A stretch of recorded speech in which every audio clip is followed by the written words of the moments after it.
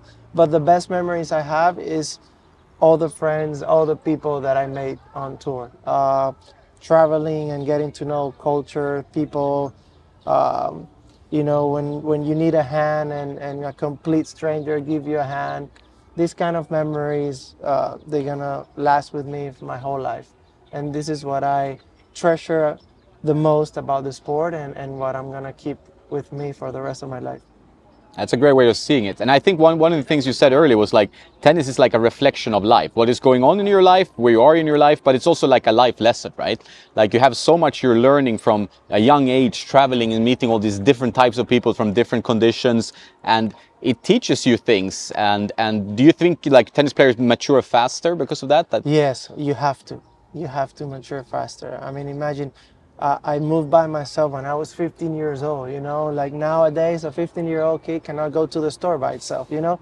So times are different, I must say, but you have to. Like at 15, my parents gave me an envelope with like the cash, and it's like, you have to, this is for the month. You need to, I mean, take care of it. And so at 15, you already have control of your finance. At 15, you need to know how to clean your clothes, do your everything that nowadays your parents do that right now, you know? So have a lot of responsibility, a lot of discipline. So yeah, you have to mature much faster, but also that comes in hand with the way your mind opens up, you know. It's something unique. It's something that no university and no college degree and no school can teach you. So it's life lesson. Yeah, and that's something you can bring with you, of course, into next things that you're doing. Like not everyone keeps doing tennis. Like some go into coaching, many do. Maybe not always as a choice, because it's tough to make money as a player. Like you need to be lucky and very good, and usually have financial backing. How tough was it for you, as like with the financial stuff of things, like to actually have money to travel and do all these things? Did you have any sponsors? Did you have to rely on like side jobs or your family putting in money? Luckily, I had a sponsor. He was with me for 9 years. He's, I mean, they're like family to me now. I'm so grateful for what he did to me, and because of him, I experienced this side of life that with a mental peace. You know, a lot of tennis players out there are struggling and they live day by day. You know, so I was very lucky in that way. I was very lucky, and I have a lot of love and gratitude to this family.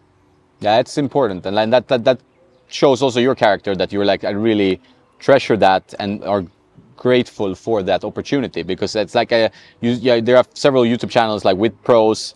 I follow two guys like Life on Tour, two Aussie guys, and they travel and play challenger doubles and singles, and it does look like a grind, and they put like their financial situation after each tournament, like, oh, in this tournament I lost $3,000 or whatever, you know. So after every tournament, like they do the financial breakdown, like some episodes they're crying because like, oh, I can't afford this, I can't, like it's about their story, which is important. I mean, back when you were playing, maybe social media wasn't as big, but there's also two sides of social media, is that you can talk about the bad stuff or the good stuff, but there's also social media in that the players are easy to reach all the time. Is that something you've thought about or noticed now in the tour, that it's so much social media and how important that is, it's problematic? It's a tricky one, because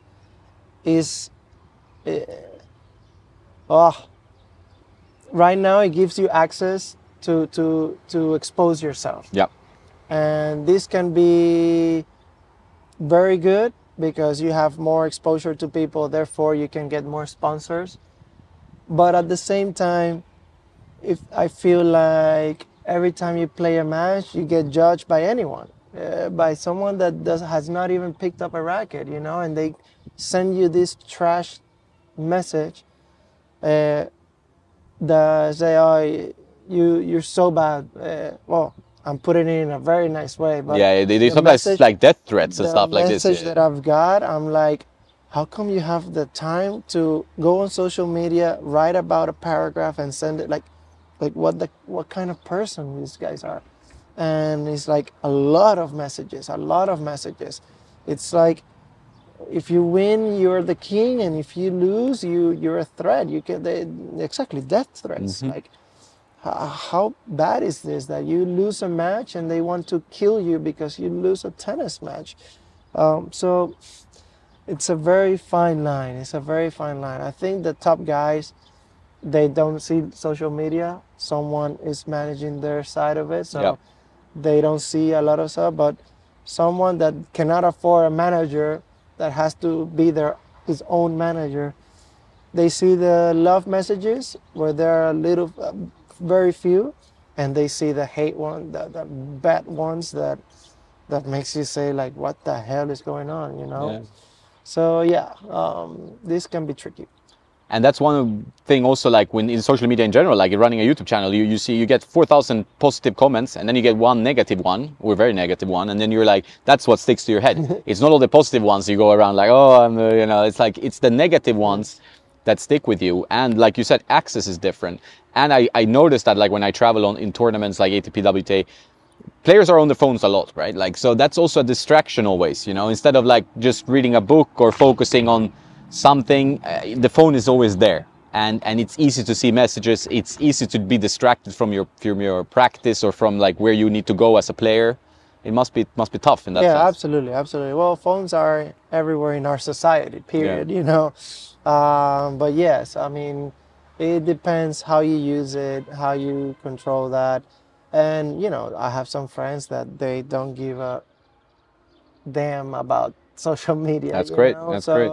they're in their own. They use it to keep in touch with some other family members and stuff like this. But I know other players that social media is their life, you know. So it just depends. There's a lot of things out there. Yeah, it's a tough one for, especially for young people to manage, because the screen time and what they're doing, like when in their hotel room alone, Yes. is often spending a lot of time on social media. I don't think a lot of people be like, oh, I'm gonna read a book or do some meditation. It's just like, okay, I've been training all day, I'm tired, in bed or in the sofa, and it's social media, which is kind of like poisoning your brain in many ways, right? Absolutely. It's a sad thing. If we go back to the Dominican Republic, like your mother, she runs a tournament, like a challenger, no? Yes, it's coming up now in August. She's been the tournament director. This is gonna be the 8th edition, I think.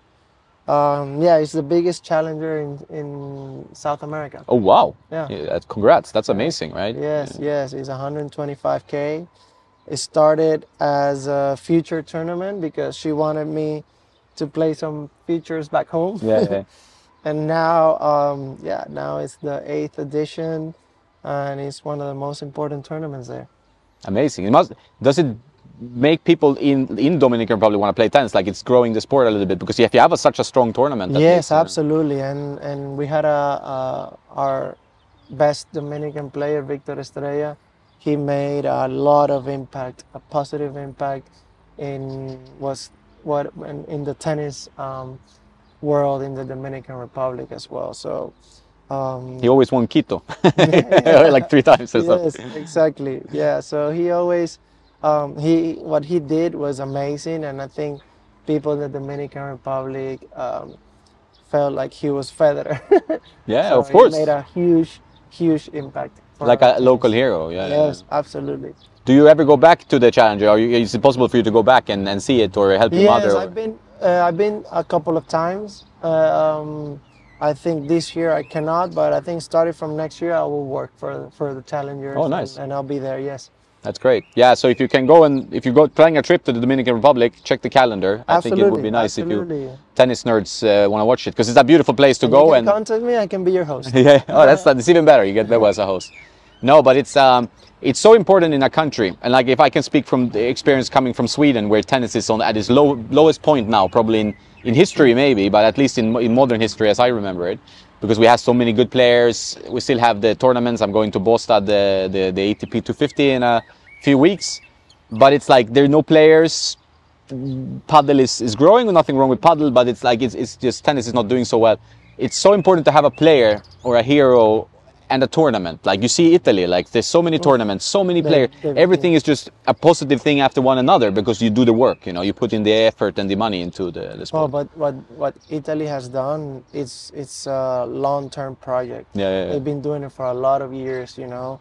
You can literally be in Italy for the whole year and play futures challengers, ATP, the ATP finals. It's unbelievable, unbelievable. But yes, I think tennis globally is having a big rival, which is padel. Yeah. A lot of people, in terms of the economic side of it, from the club's perspective, from the fans, that the entry level is very low. For people around the same level that play padel once, they can have fun, you know. Mm-hmm. For you to have fun in tennis, you need to spend 1 year with a coach practicing. Yeah. So the entry level is very low, and it's something that is happening globally. I think ITF or the ATP, I probably think the ITF should see this and start doing some actions to see how can they catch the fans, especially on the lower levels, to grow the sport as a whole.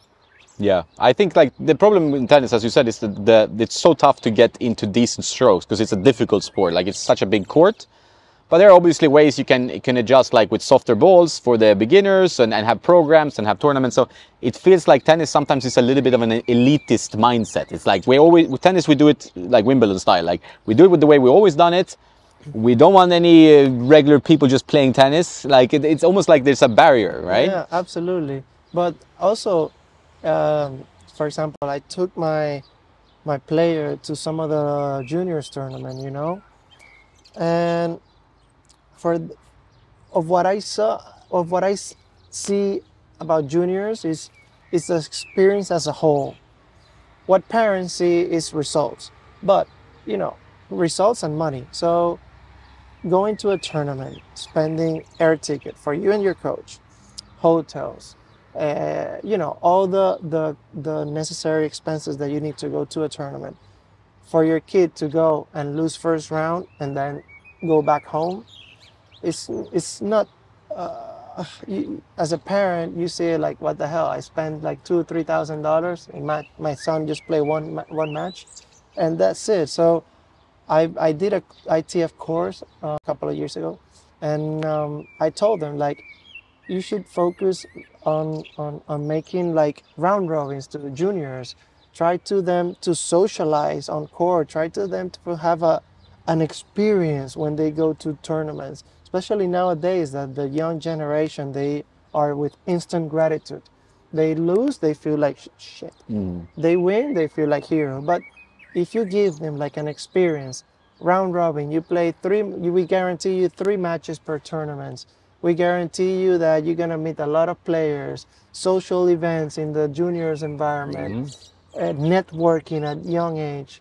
They're gonna come back home and the least that they're gonna think is about the results, you know. So it starts from there as well. So yeah, I think tennis is a beautiful sport, but now there's a lot of things that federations and country can do in order to generate to grow the sport for future generation.